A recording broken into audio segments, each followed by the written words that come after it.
Okay. Okie dokie. So Sanji was about to get married, but it's a sham. Between volumes 86 and 90, it's mostly one big shitty fight. And the reason why I say shitty is because not a lot happens in the fight itself.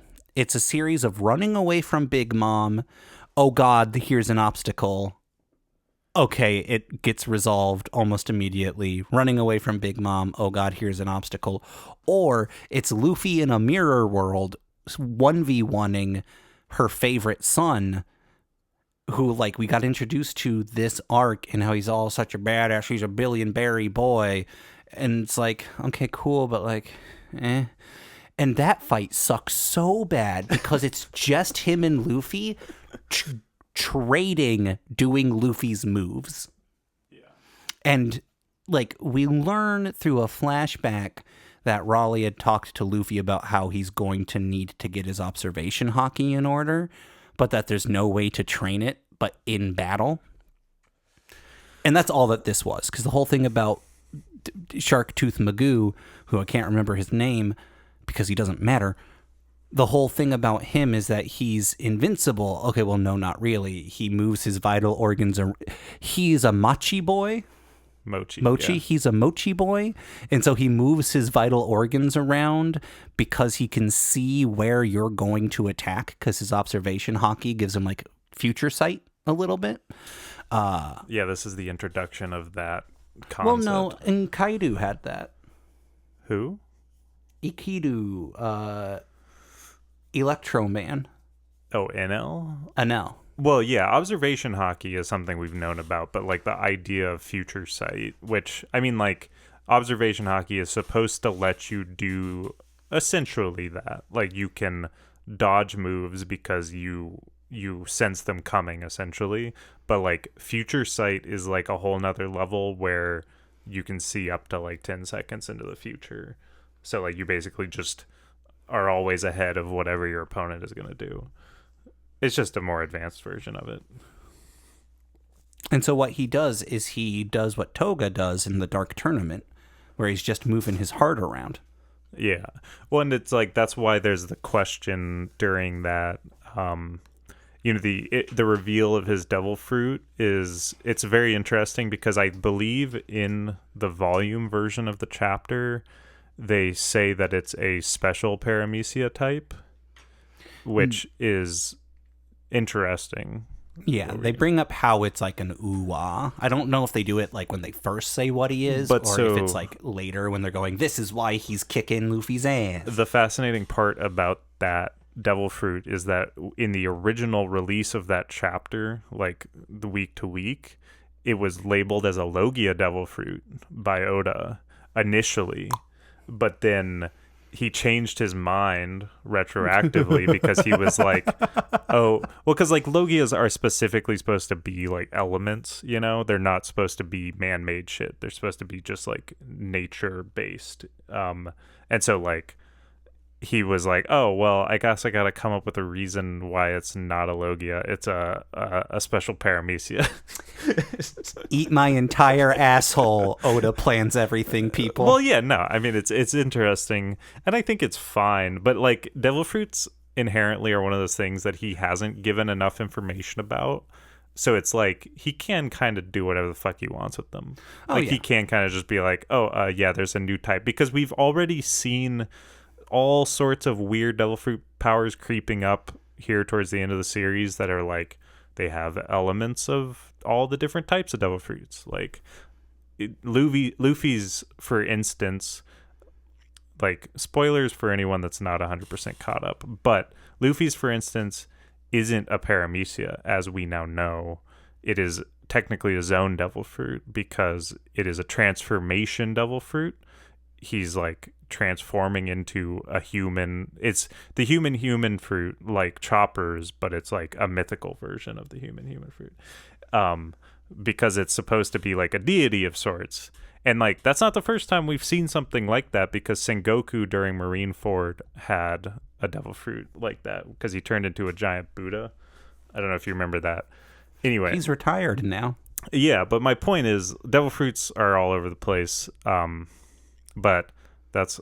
I was gonna say before when you even started talking about the fight, like I have a lot of thoughts on this fight. Go for it. Like you said, it was bad, and while I don't necessarily disagree with you, I think it has really good parts, but it is also a lot of whatever because of all of the fucking Luffy running around not fighting because he's run out of hockey. You know, he pulls the same thing that he pulls towards the end of the Doflamingo fight.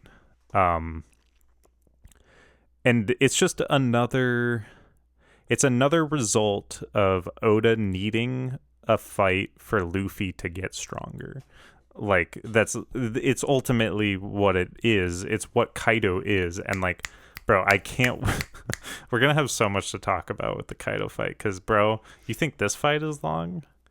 Think like 50 chapters for Kaido versus Luffy. One thing that I will say for Luffy versus what's his ass is that at least we're not on them for a lot of it.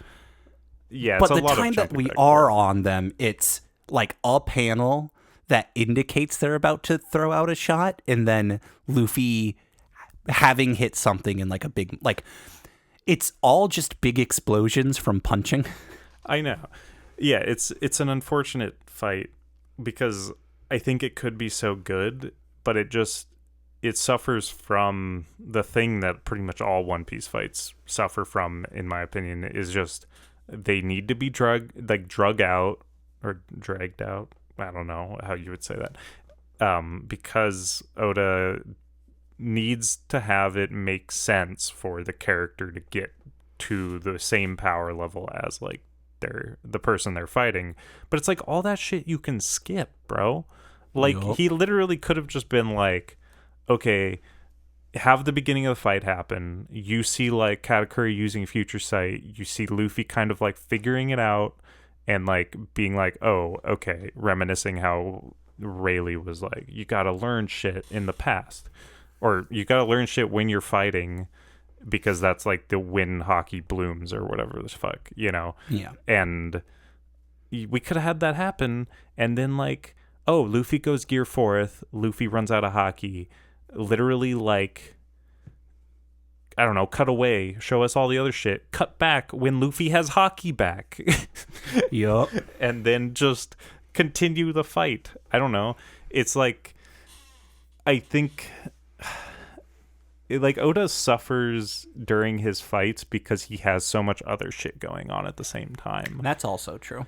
And like, I'm fine with all the shit going on, but it's like when you're trying to also focus on a fight, it just makes fights feel so disjointed because he doesn't want to reveal shit too fast, but you know, he wants other plot shit to go on. So it's like, if I were writing this, I mean, granted, I'm not Oda and I haven't written the most popular manga that's ever been written, but it's like, why wouldn't you just write all the shit with Sanji and the rest of the crew, and then, I don't know, show us all of Luffy's fight in like subsequent chapters, you know, rather than like, you know, like kind of disconnecting it chapter to chapter, you know. Well, that's what that's why Dressrosa worked for the first half. Like all of the Colosseum shit was a lot of Colosseum shit that boiled down to some bad battle royales.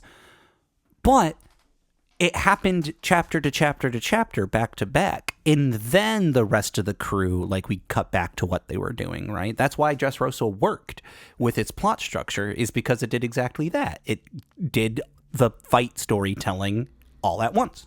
Yeah. I think that Luffy versus Katakuri also suffers because it's not really part of the story, you know? It's kind of just there because Luffy has to fight him so that they can get away. But then they spend like the last quarter of the entire fucking arc with Luffy fighting him while everyone else is running away from Big Mom, which that's a whole nother thing, bro. And like, there is filler in the fight. One of Katakana, or whatever the fuck you said, yeah. one of the other like Big Mom siblings like blow dart poison to slow down Luffy's reflexes in the middle of the fight, and it doesn't make Luffy lose.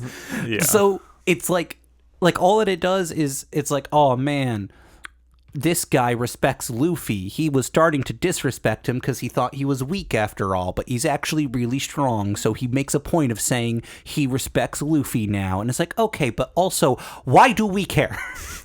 We don't know this man. We do not care about this man in his spiky knee pads. I mean, there are also too goddamn many Big Mom children. Like, I like the concept of her just having gajillions of kids because that's just what she wants. But we don't need to know. We don't need to meet these people. They're everywhere. Your hair is everywhere. Except it's shitty kids that get named and introduced that aren't going to matter. Like 3 of them maybe matter. Yeah, I agree with you on some of those points. I mean, there are too many of Big Mom's children and too many of them that, like, he tries to have do things. Like, if you're going to have a bunch of children, you know, just have specific ones that are part of the story. And that's basically what he does. But, like, Katakuri is important because he's, like, her number one, basically her second-hand man. Well, especially, so they mentioned how she used to have 3 generals. One of which got his ass beat before they got there. One of which was Cracker, who they ate Biscuit. They beat him by making his biscuit soggy, and then Luffy ate his way through him. Well, his name was Cracker, but his devil fruit was the biscuit fruit. Okay, well, that's just upsetting. I was right the first time. This is one of those instances where I'm not wrong. I just wish I was. And then, and now Luffy beat this guy. Yeah. Well, I thought it was 4, wasn't it? Like, I think it was the 4, and then one of them got 4. Beat by Urouge, who was like the Sky Island guy, who's part of the Worst Generation, and then there's Smoothie, which also just kind of implies that he's stronger than most of the rest of the Worst Generation. Oh yeah, no, he hasn't even shown up still, and I genuinely think. I mean, he's the only member of the Worst Generation that hasn't had a part in the story yet. And since he's like Sky Island related, I think he's going to be part of the final saga. He's probably got some history because the Sky Islands are like super relevant now. Just as like the people and the races that come from the Sky Islands and all that shit. Yeah. Too many characters, and I mean it's something that Oda just suffers from. Like, I don't dislike it on a concept level because it's cool to have a bunch of different characters, but you can't focus on every character all at once. And I understand having characters just like pop in and do things, but then at that point, like, what the fuck is the point of telling us their name? Because he always does those like splash pages, right? Where he's like, oh, this person. He does that to this day. Like, he just introduces waves of new characters and it's just like bam, bam, bam, bunch of names. And that's my thing about it is like, there's a difference between introducing characters for the sake of introducing characters and making your world feel lived in with like a populace. And I think I mentioned this, if not last episode, a couple episodes ago. One of Oda's problems is he has a bunch of people, but it doesn't feel like a living world. And that's kind of the Big Mom children thing, right? Like, all of these kids, because Big Mom has all of this territory, has all of these kids. Here, see? And it's like, okay, but like, they're just sort of set pieces and they don't do anything. And even the one who Luffy's fighting, we have like 2 pages of his background, like him and Brûlé, who is the Mirror Witch, their background. And it's like, I don't need to know this. Like, they have a tender moment together even, and it's like, why? I mean, I think that did genuinely make me care about Katakuri more. I mean, granted, Katakuri is one of those characters that he's just kind of badass to be badass. Like, he's a Zoro type character. Like, you see him and you're like, oh, he looks cool, and then you like him because, oh, he looks cool. Yeah. Yeah, 100%. But I do kind of disagree with you on the whole, like, having more characters doesn't necessarily make your world feel lived in. Like, I think just like flooding with new characters is one thing, but like as we were like briefly discussing before we started recording, like one of my favorite parts of One Piece is, you know, post arcs when we get all the bounty posters and we like go across the globe and we like see all the characters we've interacted with over the years and see them reacting. And I think that that's something that makes the world feel more lived in particular, because they're all characters we know and hopefully care about. I mean, I care about all of them.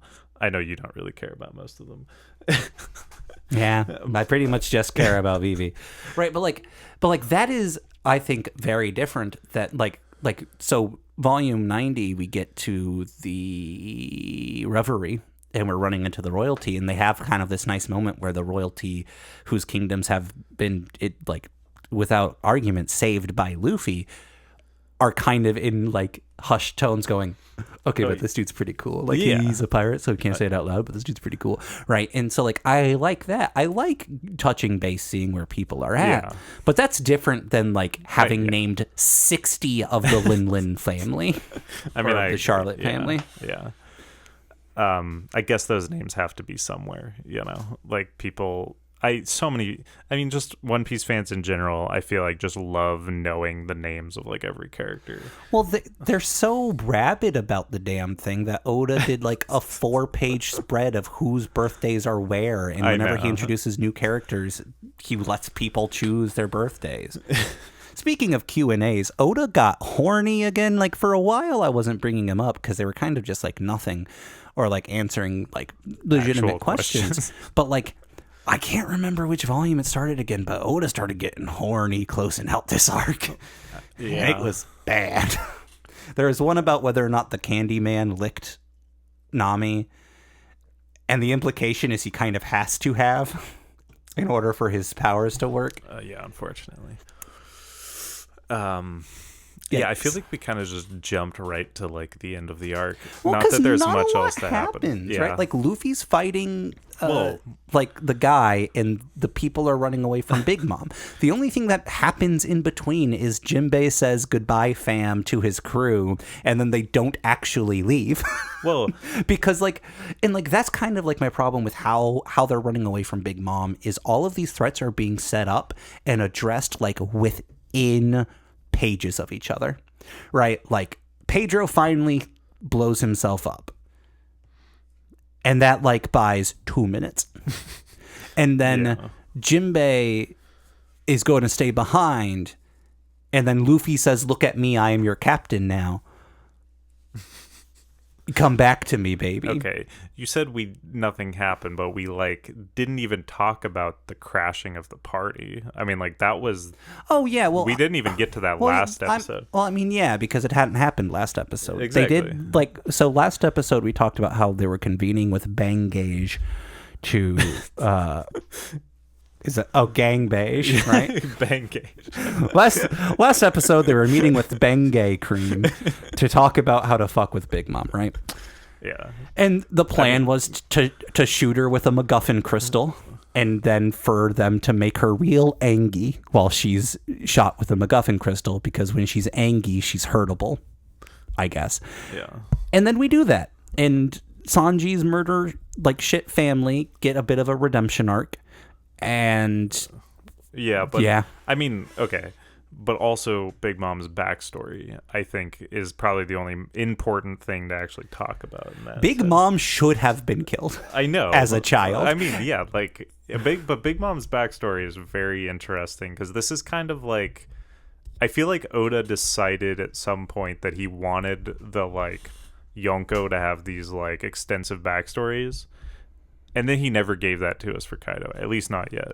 But I do think Big Mom's backstory is just weird and fucked up. She's an orphan because her parents were like, Jesus Christ, this child. But like also her, just like physically, she just makes like no fucking sense. Well, she like was that's just why sort I like of... straight up don't believe that those were like her actual parents, because like there's no fucking way that woman had a child that then like ended up as large as a fucking giant. Well, within the span of like 2 years. Well, and that's the thing. Like, Big Mom's also like 100+ plus something at this point. So like, wait, in age?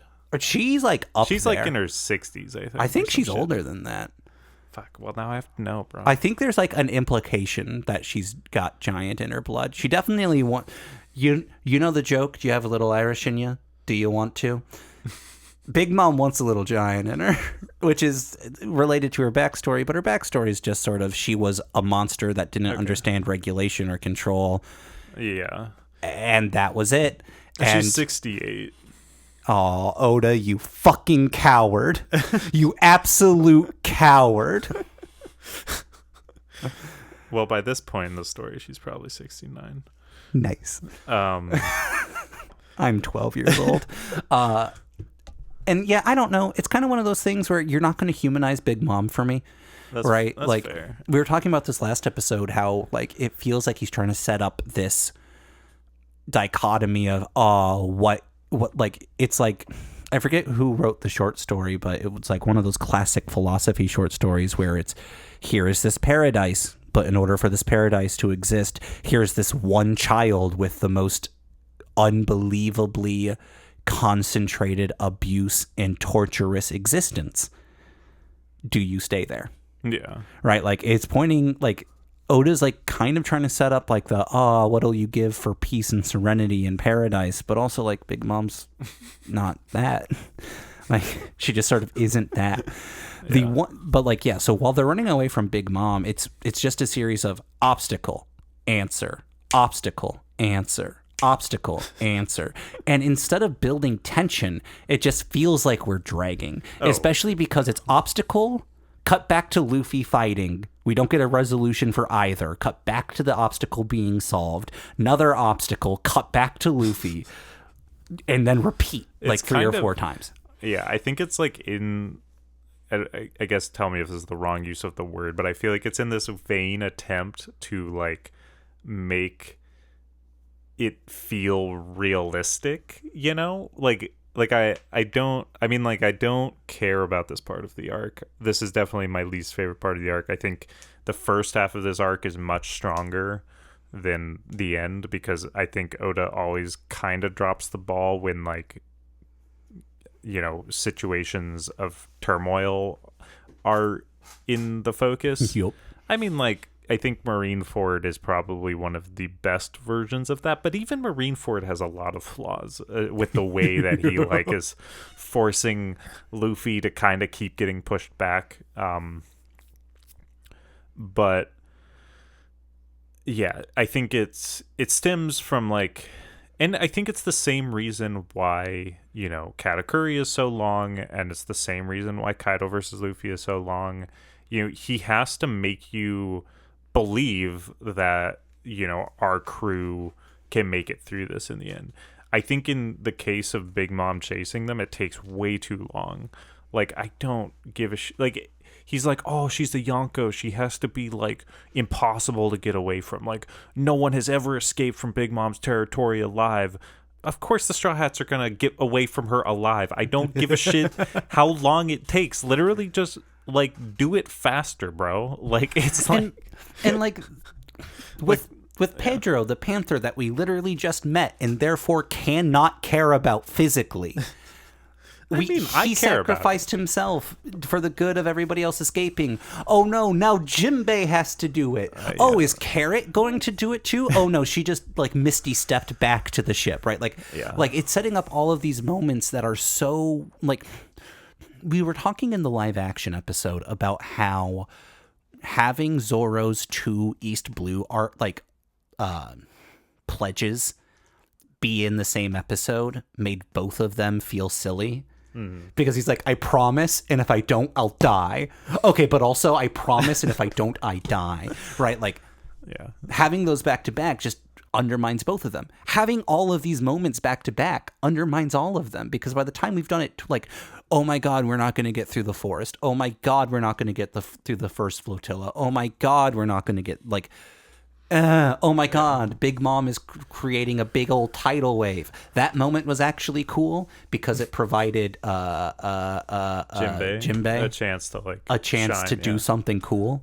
Yeah, I mean, I think they only I think Jinbei is used very well during this whole escape sequence because he's kind of the only reason that they do get out of there. Like Yeah. his expertise and his abilities as a fisherman is the thing that pushes them to do that. And it's like, great, but like you didn't have to take for fucking ever to do that. And I genuinely, like, I keep saying that, but it all stems from Luffy introducing the Yonko, or Luffy, Oda introducing the Yonko and being like, okay, these are the strongest people in the world. No one can beat them. They are the strongest. And like, that's just like doing himself, it did himself a disservice because it's a shonen. And I do think that like this whole escape sequence is definitely, I think, hindered by the fact that this is like a weekly series, because week to week, you know, he has to keep the pressure, or he has to keep the stakes up. Right. And I feel like for him as a writer, I understand that the only way to really do that is to, you know, get everything done, but you know, you only have so much time in each chapter, and if you want to like touch on everything, you know, that will leave you a lot of time in between, you know, you seeing certain characters. Yeah. It is just like, it's an inherent flaw in having to write a comic week to week like this. And that being said, like, I do still enjoy this arc. Like, the last time I read it, I did really enjoy it all the way through. You know, when you're reading it volume to volume, it doesn't feel as fucking long. It still feels long, you know, but it's not. Believe me, bro. Like, I'm glad I didn't read this shit week to week, because I read Wano week to week, and Wano was a slog to get through, bro. But anyway, it's unfortunate because it could be so much better, but then he kind of wrote himself into a corner. He should never have said that Kaido and Big Mom were like the strongest creatures in the world, because it's like, you did that to yourself. You set yourself up with that as a hurdle for your main characters, thus making it harder for you to write things that feel believable. Well, you'd mentioned earlier about how you thought that the warlords should have topped things off. And I was thinking about that while you were saying what the problem with the emperors are. And it, like, that's it, right? Like, the East Blue had such a, like, definitive ceiling of, like, this is it. And then all of a sudden we're introduced to like, oh, but that shit's tiddlywinks. That ain't nothing, exactly, yeah. Right? And so now everything that felt important gets sort of tossed out the window, and it's like, oh, hang on, I set these 7 people up to be kind of apocalyptic, right? Like, by the time we get to them, they're not, right? By the time we get to a lot of the warlords, it's kind of nothing. But at the time, it's such a something. And then the actual confrontations are shitty. But because we had set them up in that way, it was one of those, well, now how the fuck do I escalate with the emperors? Yeah. And the answer is poorly. Like, yeah. And I mean, don't quote me on this because I don't recall the exact details, but I think when I don't recall what I told you, it's probably on one of our past episodes, but I think like the Yonko were his original plan. Like, he was just going to have the Yonko, and then like one of his editors suggested like the warlord system early on in the series. And you know, like that ended up kind of being the thing in the East Blue. And it's like, you know, we'll never know what his like original trajectory was, but I do think if the Yonko were treated like the warlords, with like a lot more mystery and a lot less knowledge, they would have been vastly better. Because think about Crocodile. Like, Crocodile like didn't have a fucking backstory. We didn't have to learn a backstory about Crocodile. He was good because he was mysterious, and he was good because we didn't know shit about him. You know, he was a behind the scenes player until he wasn't. Because it's like, Luffy versus Kaido is like the exact same fucking fight as Crocodile versus Luffy, except Crocodile versus Luffy is like drawn out across the entire arc because there's multiple instances of fighting. But then like Oda kind of struggles later on because he can't do that with fights like Katakuri. Like, Katakuri is basically trying to be the same thing again, where he's trying to, like, bring Luffy up to the level of the person he's fighting. And in order to do that, he's like, oh, I have to have Luffy struggle, kind of lose, and then, recoup, and then kind of lose again, and then recoup again. Like, that's literally the fucking cycle of every fight. But it's like, if Katakuri was the only person that Luffy had to fight in Whole Cake Island, it would have been so much better, because what if Luffy ran into Katakuri in the forest? Yeah. Lost to Katakuri then? What if then Luffy ran into Katakuri at the fucking wedding, lost to him again, and then what if he ran into him one last time and finally won? It would have worked out so much fucking better. It's just like, it's crazy.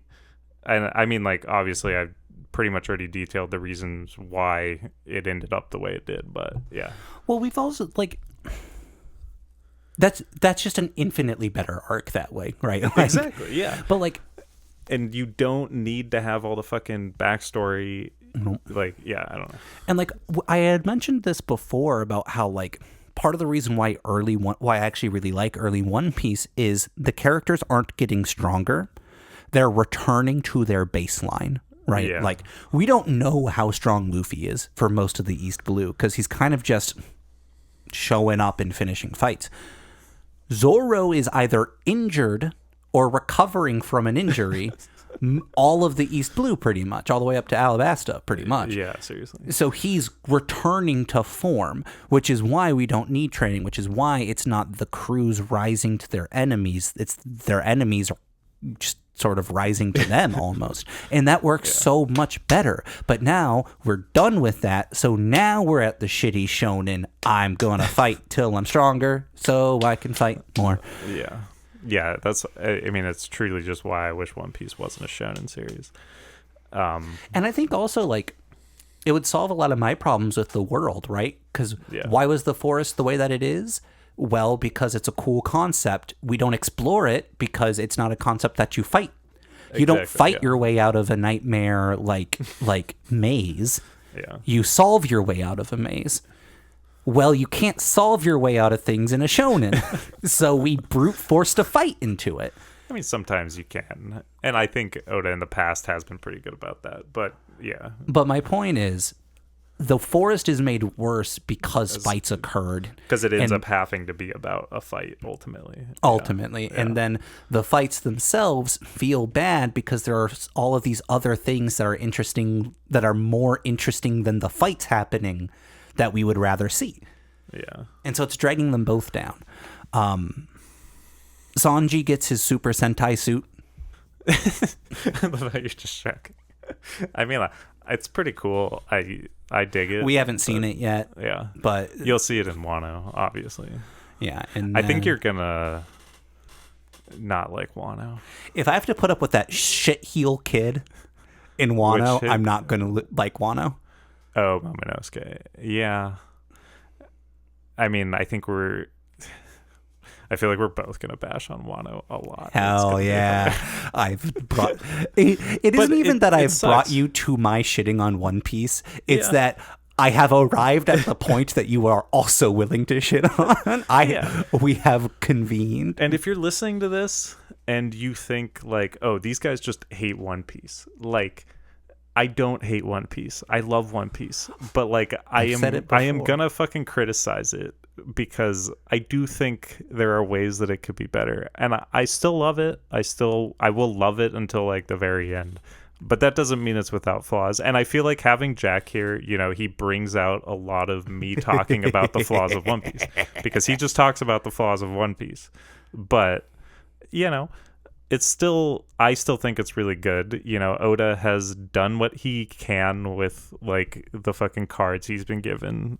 Granted, he's dealt his own hand, and it's kind of been a shitty hand sometimes. People just don't say no to him. I mean, that's really the big problem, Yeah, almost certainly. Well, and I've said it before, I'll say it again. If you're doubting the investment in One Piece, I am sitting in a room with hundreds of One Piece figurines. in this very moment. And I will say, I'm bad at letting my media sit as what it is because I like it, and I like it so much that I want it to be better. Yeah. Right? Like, Is I'm that not how you somebody feel who about can, One Piece? you know, One Piece I loved a lot, and as it goes on, I'm like, I love you for what you were, not what you are. That's fair. You know what I mean? And I think there's a lot of people in the world that are at that same point. I don't think I'll ever be at that point just because I care too much about everything that's going on in One Piece. Because I think that the things that I truly care about in the series are the characters and where they're going to end up. And I'm definitely just like invested until the very end. Fair enough. And I mean, I think the problem with me is that at this point, like, that's taken such a backseat that it's hard for me to hold on to that idea. Yeah, that's fair. Pudding deserved better. Fair. I mean, I still like her as a character. I think I do she's too, but she got interesting. like reduced into the my guy and fuck you guy, like we had that one moment of Sanji going but your third eye's hot, and she's like, no one's not threatened to murder me for it before, and then from that moment she's like, it's not like I like you, Baka. Yeah. And like that's still what made her me character laugh. turns into, right? And that's how she ends her own arc, ostensibly. I still like that about her because I feel like her and Sanji's relationship, I feel like, becomes more mature as it goes on. I mean, like, granted, there is the comedy bit that like is kind of always pervasive with her, you know, flipping personalities. But I honestly love that about her. And I love that, like, that's her unique trait, you know, because a lot of Oda's women kind of don't get to have unique traits. And granted, you know, hers is completely centered around Sanji. I still enjoyed their relationship and the fact that Sanji, like, treats her with respect, you know, like, Yeah, I mean, Sanji's not bad to her, but right, like, to her own admittance, Sanji is a pervert yeah, clown of a man. And this is something that, like, this is something that James Bond gets a lot of shit for, rightfully so, where no matter how evil a woman is, James Bond's dick will turn her to the side of good. And no matter, like, Pudding has spent her entire life doing exactly this, creating a damsel persona, murdering, and then erasing the memory of the people around who witnessed her not be a damsel. You do not live your life like this, and then all of a sudden have everything questioned because one guy who you already hated said one thing nice. yeah. But it's Just because James Bond fucks you doesn't mean that you change your morals. I mean, fair. But I think that there's it's brought to our attention that she like does a lot of this shit because of the way she was raised, but like, Right. she doesn't ultimately, she's not a murderer. I mean, she has murdered people probably, but She like, said it. Yeah.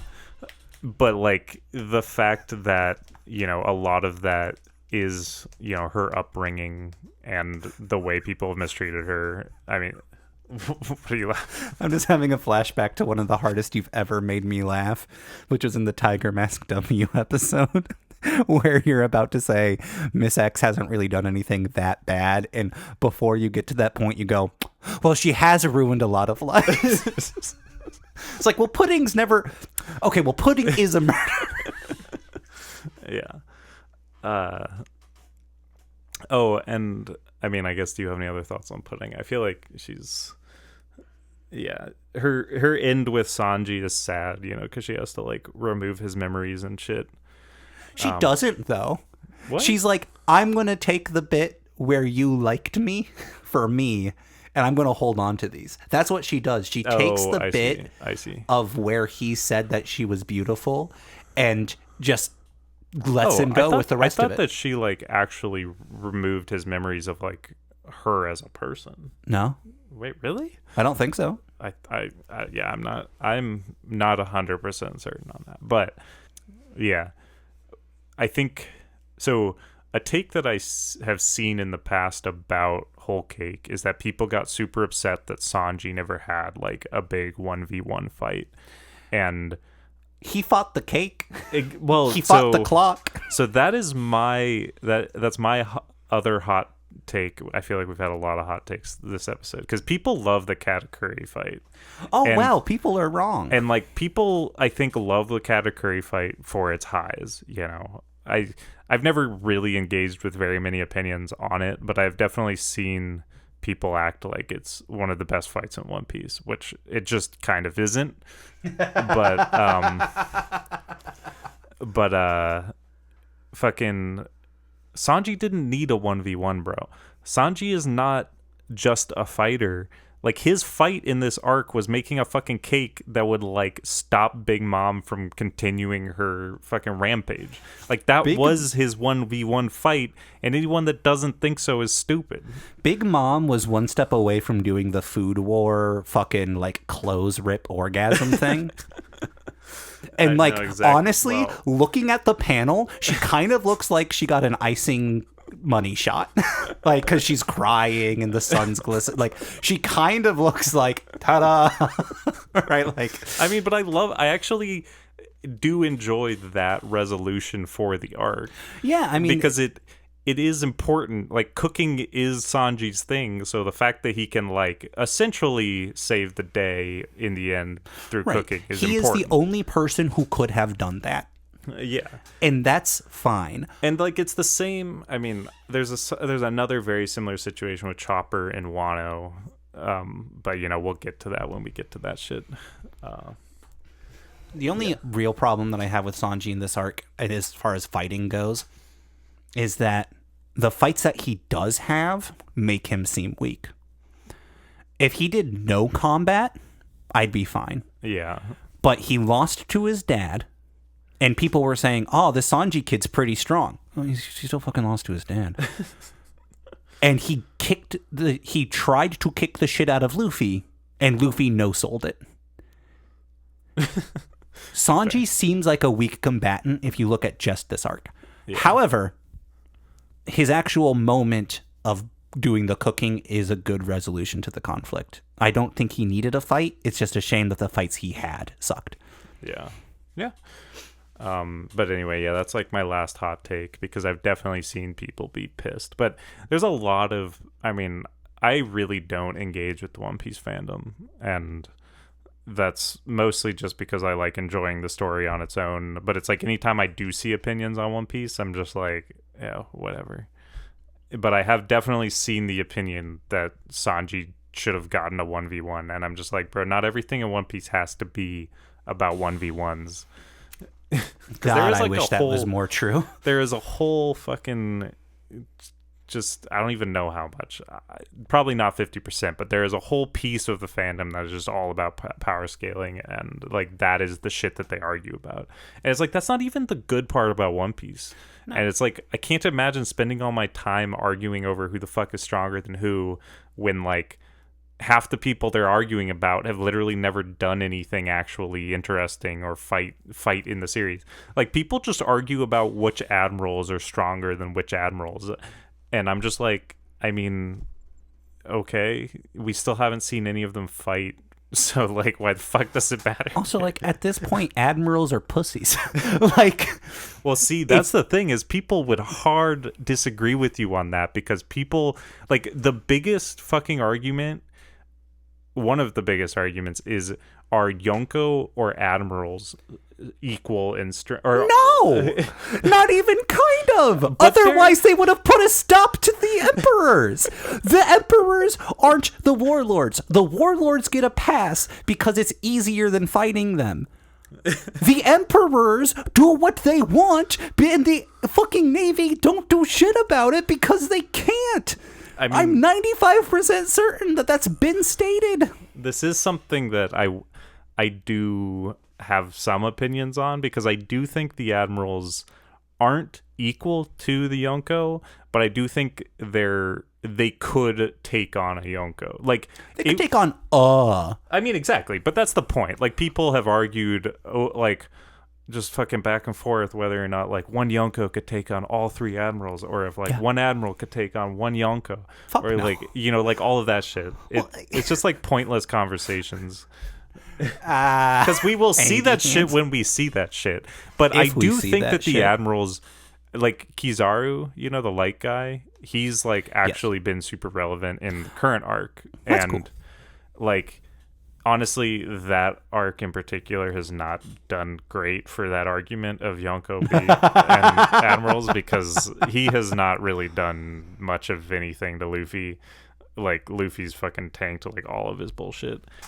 And I mean, Luffy is technically a Yonko now, so like Luffy has kind of reached like that level. Like, he is one of the strongest people in the world. Well, Luffy at the end of this arc has 1.5 billion berry bounty, which I do love that shit. What I will say that we didn't touch on that may be important is that somebody sits above the five elders, and we don't know who they are, but whose light do you want us to extinguish from this era? I forget who it is, but his name's Eam. I don't know if we learned this at this point, but he like stabs a picture, I think, but we don't see his face or like any of that shit. We still have not seen his face. We also see that Shanks gets an audience with the five elders. We don't know why. We do because we talked about it in passing, Forrest and I, when discussing how my dad is actually a celestial dragon. Yeah. However, we don't know that at this point. I mean, the Reverie is a really interesting section just because I think that's the perfect example of making the world feel like, oh, other shit is going on.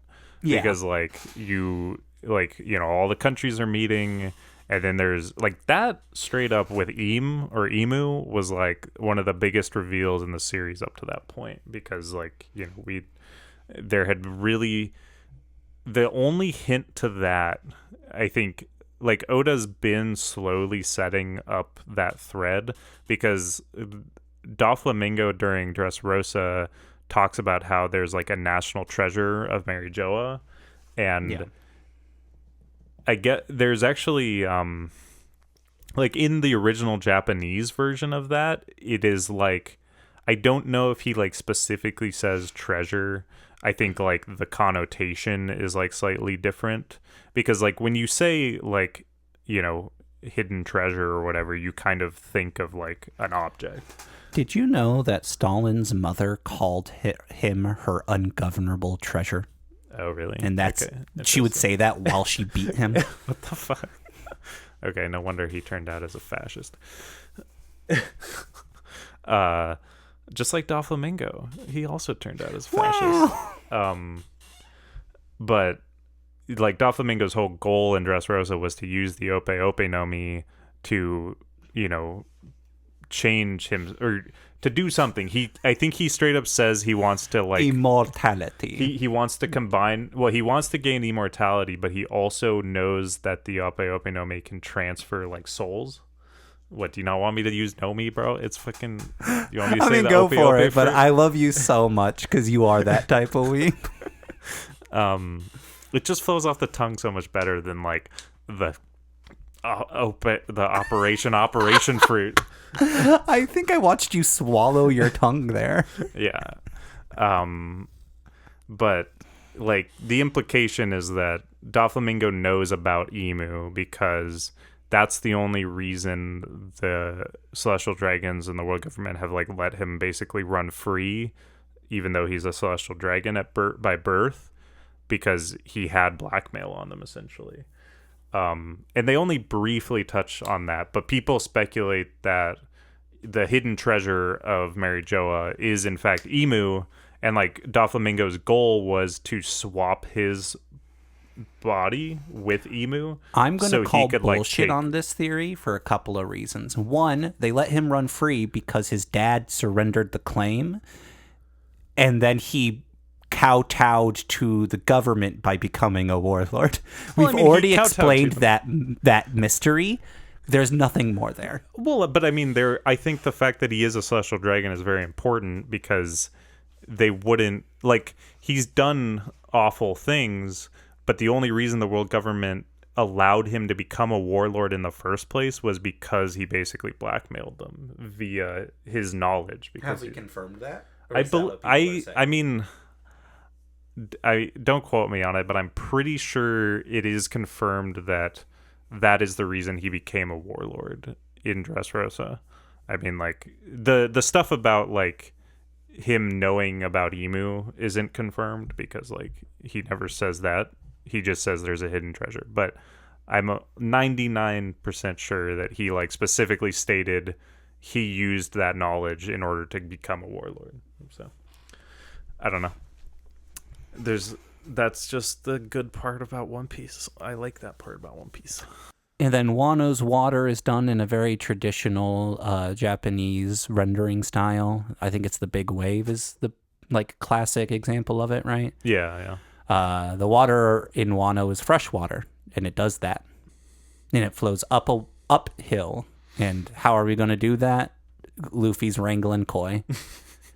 And then we see that the crew are alternatingly studying to become a geisha, is a shipbuilder, a snake oil salesman as Usopp.